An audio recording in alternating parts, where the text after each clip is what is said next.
Le doy la bienvenida a Juan Pablo Galicia, que ya se encuentra en su cabina y en su micrófono en esta jornada. Juan Pablo, ¿cómo estás? Bienvenido. ¿Qué tal, José Luis? Muy bien, muchas gracias. Un saludo a todo el público de Grupo Fórmula en esta tarde lluviosa de lunes con bastante información. Bastante información. Partamos de lo que dijo Miguel Ángel Osorio, este grupo de senadores Sí. que abandona al PRI, se declaran independientes. Ya se habían declarado independientes desde hace prácticamente un mes cuando se da este cambio, desde hace más tiempo porque fue en marzo. En marzo, recordará la gente que nos escucha y que nos ve, se había llevado a cabo este cambio en la coordinación de la bancada del PRI en el Senado de la República, en el que un grupo de senadoras, de senadores, un grupo mayoritario para los números que tiene el PRI en el Senado, que eran un total de 8 senadores,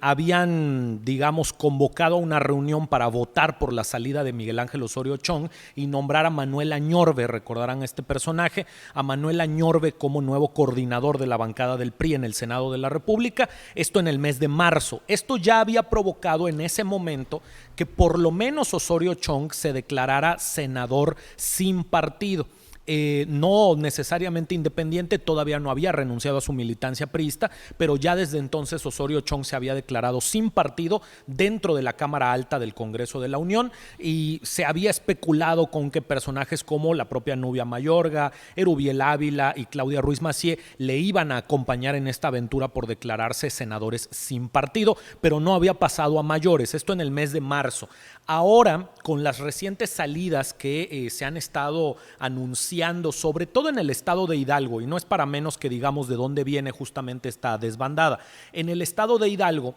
con los reclamos que hubo, este intercambio de reclamos que ha habido entre la dirigencia nacional del PRI, que encabeza Alejandro Moreno Cárdenas, Alito, y algunos gobernadores o exgobernadores del PRI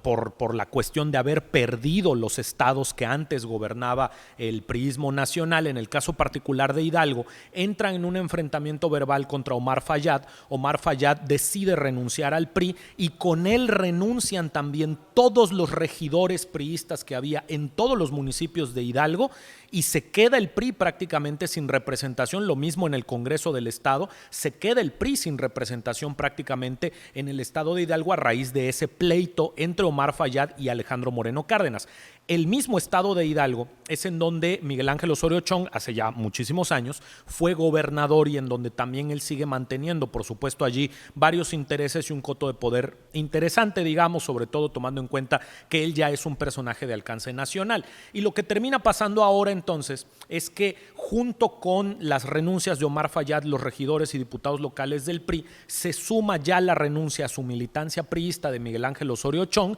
y se lleva consigo a 300 liderazgos locales, muchos de ellos también de varios municipios, varias regidurías, alcaldes, exalcaldes, legisladores actuales, solamente están estos otros 4 senadores, más exlegisladores como Diva Gastelum, que había sido senador en el sexenio anterior, quienes también se suman a esta renuncia, alegando que, pues vaya, lo mismo que ha señalado desde hace mucho tiempo este grupo disidente, que Alejandro Moreno Cárdenas ha impuesto su forma personal, digamos, de administrar el Partido Revolucionario Institucional, lo que ha llevado, por supuesto, a las peores derrotas electorales en la historia del PRI y al peor estado de cosas en el que el priismo se ha sumido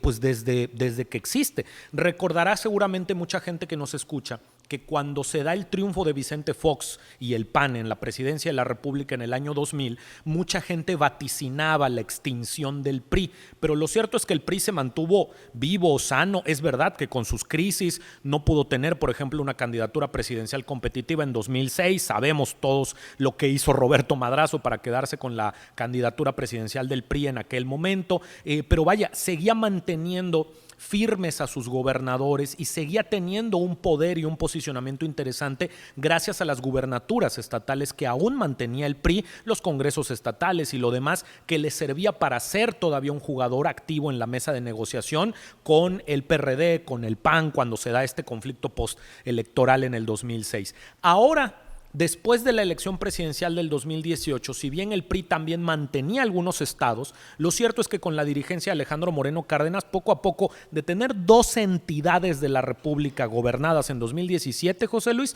hoy tiene 2. Hoy tiene nada más Durango y Coahuila. Y las dos por la vía de la alianza. Es verdad que son gobernantes priistas los que están quedando al frente, pero mediante una alianza. Cierto. Y lo cierto es que han perdido Campeche, que es la entidad del propio Alejandro Moreno Cárdenas, y han perdido el Estado de México, que es la joya o era la joya de la corona del priismo nacional. Y pues en ese sentido, no conforme con haber sufrido sus peores derrotas, la dirigencia nacional de Alejandro Moreno Cárdenas extendió su periodo, su mandato hasta el 2024. Los estatutos se lo permitían, pero fueron estatutos que fueron aprobados por debajo de la mesa, que es parte de lo que reclama también Miguel Ángel Osorio Chong y un grupo importante de priistas, y pues digamos pareciera ser que pese a todas las derrotas, pese a todo lo que ha ido perdiendo el PRI en los últimos 5 años, Alejandro Moreno Cárdenas sigue vendiendo ante al menos la mesa en donde están sentados como coalición PRI, PAN y PRD, Alejandro Moreno Cárdenas sigue vendiendo que el PRI es un factor importante para la decisión de quién va a ser el próximo presidente de la República en el 2024, cuando pues realmente lo que se está observando es que muchos de los cuadros priistas pues están saltando del barco, José Luis, y se salta del barco cuando el barco está haciendo agua. Bueno, esto en cuanto al tema nacional, la respuesta del presidente López Obrador hoy al asunto de destapar al que iba a ser, o al que según él va a ser candidato o candidata del